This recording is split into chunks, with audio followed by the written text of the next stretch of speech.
My name's John, I'm 28, and not long ago, I'd have said my younger brother Jake and I were close. We weren't the type to talk daily, but we grew up thick as thieves, sharing a bunk bed, constructing sprawling Lego empires, and having each other's backs during wild high school parties. When he relocated 3 states away for a finance job and met his now ex-fiancée Courtney, I was thrilled for him. I hadn't met her face to face, but he'd sent pictures and raved about her in messages. She's elegant, he'd say. Refined. She pushes me to be better, man. I wasn't entirely sure what that meant, but I told him I was proud. When he mentioned proposing, I offered to chip in for the ring. At first he brushed it off, but weeks later he called a bit embarrassed, asking if I meant it. Absolutely, I said without a second thought.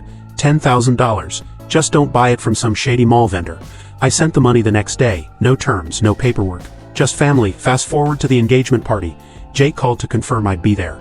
I live 9 hours away, but I said no question, I'm coming. Courtney's family is flying in from California, he said, so it's a big deal.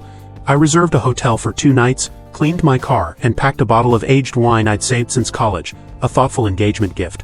I even bought a new dress shirt to look polished for meeting the future in-laws. I arrived at the venue, a fancy country club on the city's edge, and parked among a fleet of sleek SUVs and high-end sedans. I already felt slightly out of place. Walking through the grand doors, I spotted Courtney. She was chatting with 2 women, laughing. Jake hadn't noticed me yet, so I approached her, smiling. "Hi, you must be Courtney." "I'm John," she glanced at me. Not a smile, not a nod, just a quick scan.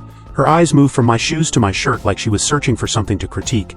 Then, leaning in slightly with a syrupy tone, she said, "Oh, you actually came?" I blinked, thinking I'd misheard. But then she turned to the woman beside her and muttered, loud enough for me to hear, "We've got enough nobodies here already." The woman smirked like it was a shared joke. I stood there, floored. I wanted to believe I'd misread her tone, that it was some awkward attempt at wit, but her expression was clear. Disdain.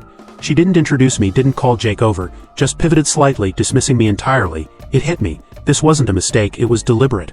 A polite slap. I wasn't going to linger like some forgotten guest, hoping for a crumb of acknowledgement after driving 600 miles to be treated like an extra. I scanned the room.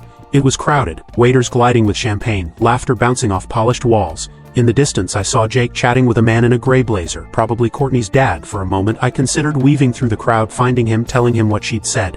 But then a colder thought landed. If this is how she behaves before the wedding when she's supposed to be gracious, how will she treat the family after? And worse, why didn't Jake see it? I stepped outside. The sun was sinking, painting the parking lot in soft light. I sat in my car for 5 minutes, the seats warming under me, my hands still gripping the wine bottle I never got to give. My phone buzzed. 2 texts from Jake. "Where you at?" "Then Courtney said she saw you." "You good?" I didn't reply. Instead, I opened my banking app. The ring money I'd sent hadn't fully cleared into his account yet. Flagged for some reason, there was still a small window to cancel it. I hit reverse. The app churned, then confirmed. My chest felt strange. Not victorious, not ashamed, just steady. Like I'd slotted a loose piece back into place. I stared at the confirmation for a few seconds, then blocked both their numbers. The wine bottle stayed on the passenger seat. As I pulled out of the lot, I glanced in the rearview at the glowing venue, filled with people who apparently belonged. That night in my hotel, I ordered a burger, sat on the bed, and posted a screenshot to Instagram. The reverse transaction, 10 grand. Caption, "Best wishes to the happy couple. Hope entitlement pays better than I did." The next morning my phone was silent, no notifications, no calls. It was like the world had paused, waiting. I checked my post. It had a few quiet likes from cousins and old friends who probably got the context without needing details. No comments though. But by noon my DMs started buzzing. First my cousin Lexi, "Was that for real?" Then my aunt who always said Jake fell in love too fast. I had a bad vibe about her.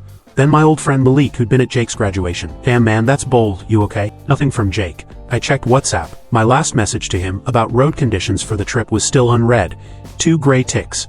I could picture it, Courtney scrolling, seeing the post, realizing the money was gone, Jake behind her, maybe confused at first, thinking it was a prank, then grasping that the $10,000 wasn't theirs anymore. That this was real. That night a call came from an unknown number. I let it go to voicemail. It was Jake, his voice strained. "John, man, I don't know what went down yesterday. I'm trying to figure out why you left without a word. Courtney said you were rude. I don't know. I was with her dad. But this post, the money, come on bro, that's not okay. Can we talk?" I stared at the wall, then deleted the message. He didn't get it. I hadn't caused a scene, hadn't raised my voice, hadn't disrupted their perfect party. But to Courtney, my quiet exit was the issue. She wanted me to stay small, to take the insult. I didn't. That didn't fit her script, and now she was rewriting it.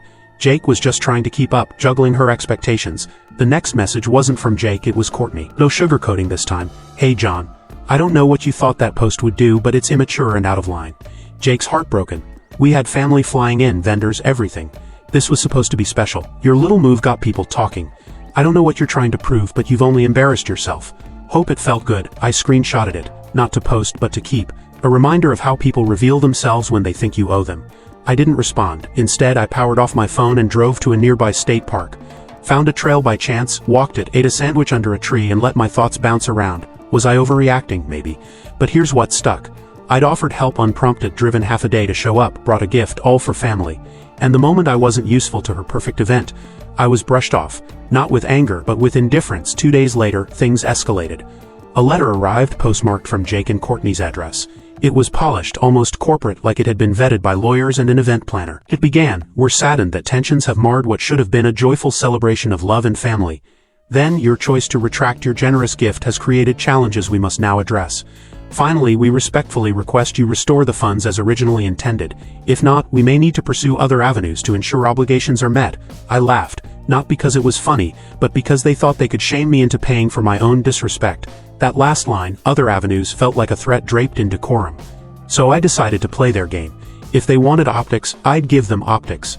I opened my laptop, started a new post and laid it out. I'd given the money freely, shown up with good intentions, been dismissed like an uninvited guest, and left quietly. I hadn't wanted drama, hadn't named them, but their push made silence impossible. I included Courtney's message, names redacted. Letting the words speak, I posted it. It blew up in hours. By morning, it had over 11,000 likes and nearly 2,000 comments. I hadn't expected that. Just some traction, maybe a Reddit-level vent.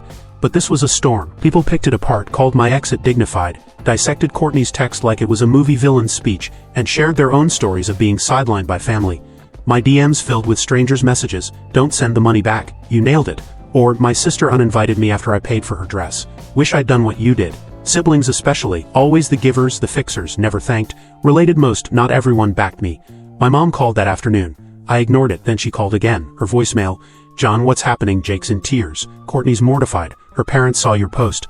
I don't know what she said, but this is too much. It's public now. Fix it. We're family. That last line hit hard. Not because it was true, but because I'd always believed it, even when no one else acted like it. I called her back. "Mom," I said. "No, you listen. Did Jake tell you what she said when I arrived? That they had too many nobodies? You think I made that up?" Silence. Then, softer, she mentioned a misunderstanding. "No, Mom," I said, "no misunderstanding. She meant it. And I'm not funding people who treat me like dirt on their designer shoes." Her tone sharpened. "You didn't need to humiliate them." "No," I said. "They humiliated themselves. I just showed the truth." I hung up. Hanging up on my mom felt unreal, like crossing a line I didn't know I could. But something had shifted. Not dramatically, just a quiet realization I'd spent my life chasing approval from people who wouldn't even offer me a seat. Literally. Days later, Jake tried addressing the online storm. First, a vague Instagram story about family always finding a way. It got buried in comments linking my post. Then Courtney posted a black and white photo of them holding hands, captioned, "Sometimes those you trust most are only there to keep you small." It backfired spectacularly. Comments flooded in. "You paid for your ring with his money. Imagine insulting the bank and expecting the cash. Sis, this ain't the win you think." A week later, I thought it'd fade. I'd return to work, leave the drama behind. Then I got a call from Uncle Drew, a relative who shows up with wild stories and a laugh like a gravel truck. He's also the guy who bailed out my dad's business, and once drove cross-country to help my cousin escape a bad relationship. If anyone could spot nonsense, it was him. "Kid," he said. "You've been stirring things up." I chuckled. "Didn't mean for it to go this far." "Don't apologize," he said. "You handled it better than most. But heads up, something's brewing. Courtney's folks don't like the bad press. Her dad's got pull. They're worried about their image. Word is they're digging into you, digging into me. I'm not famous, not rich." "What's to dig? Doesn't matter," he said. "They're used to controlling the narrative. They'll try to paint you as unstable, jealous, whatever. Just be ready." I thanked him, hung up and went quiet. Dig into me. For refusing to bankroll my own insult that night, I locked everything down. Socials private, new passwords, accounts double-checked.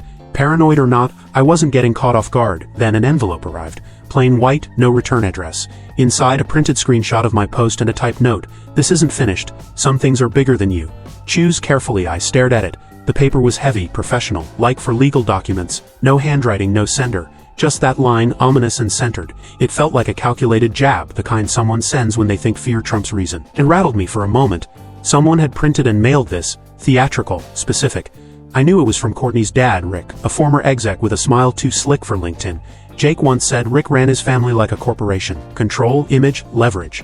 This was his move. I didn't reply, didn't tell Jake, didn't post.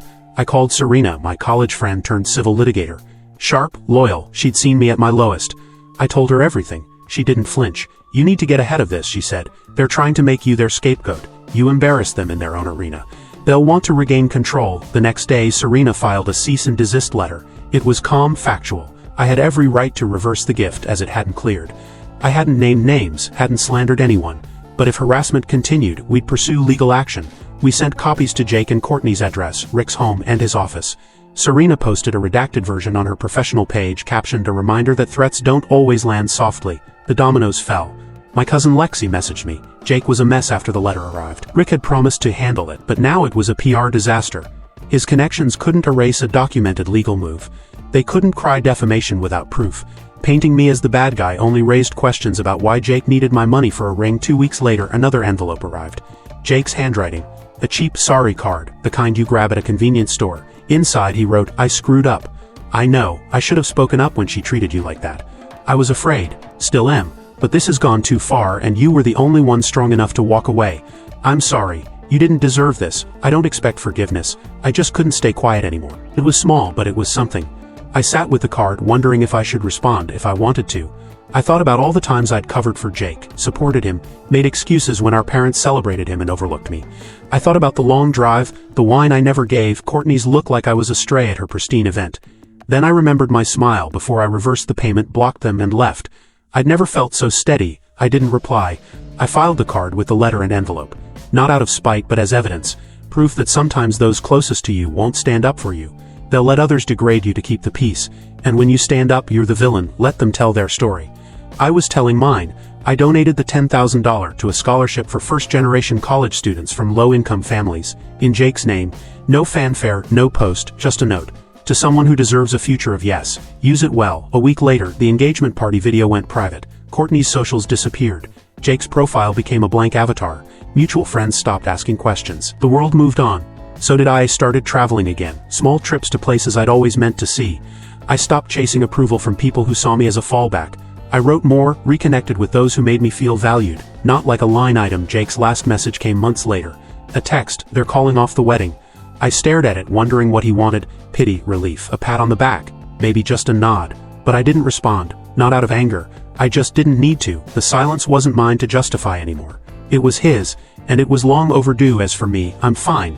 I didn't lose a brother. I just stopped pretending I had one. And honestly, that's the most peaceful ending I could have asked for.